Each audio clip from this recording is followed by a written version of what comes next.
Hello everyone. I hope all of you gone through the yesterday's video on the modes of the heat transfer.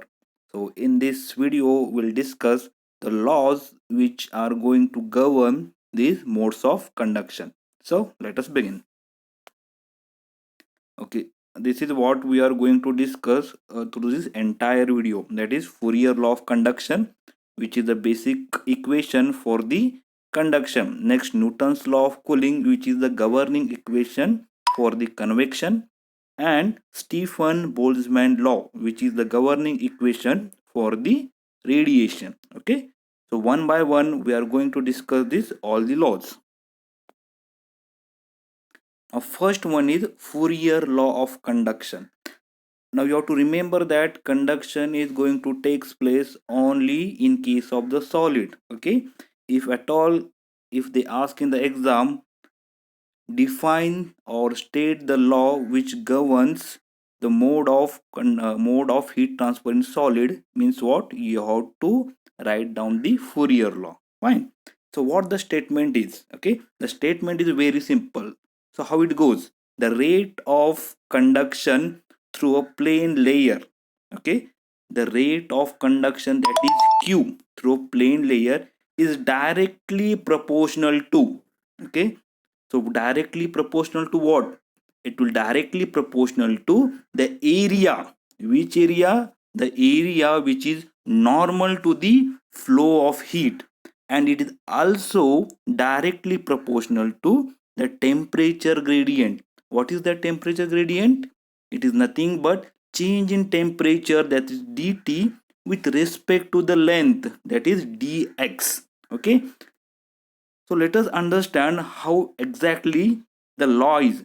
Now I have shown here two layers. Okay, one is having a temperature T1, second having temperature T2, and we assume that T1 is a greater than T2. That means the flow of heat is going to take place from T1 to T2.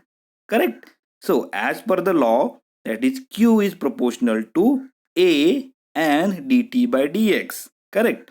So whenever we remove the proportionality sign, we have to introduce a constant. Okay, so that constant K, we call it as a constant of thermal conductivity.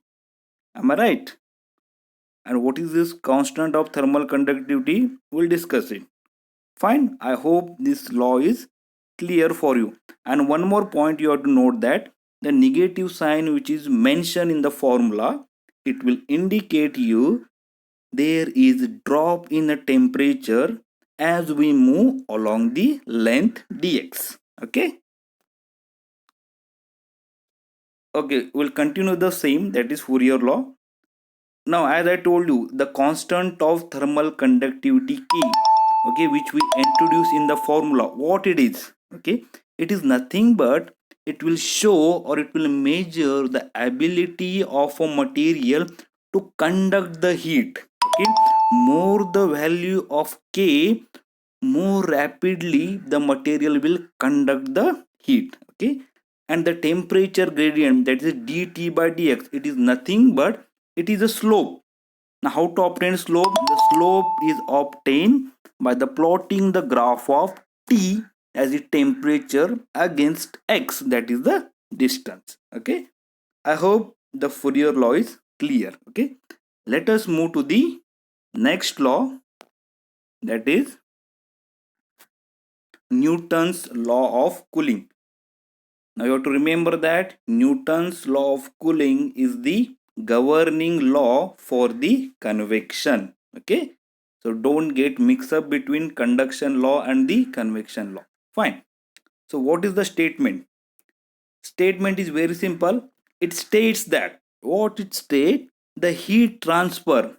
See, remember that in all the three laws we are going to write the expression for heat transfer, that is Q. Okay, so heat transfer is directly proportional to the surface area. Okay, that surface area of this component, and it is also directly proportional to the temperature difference. Okay, now which temperature difference?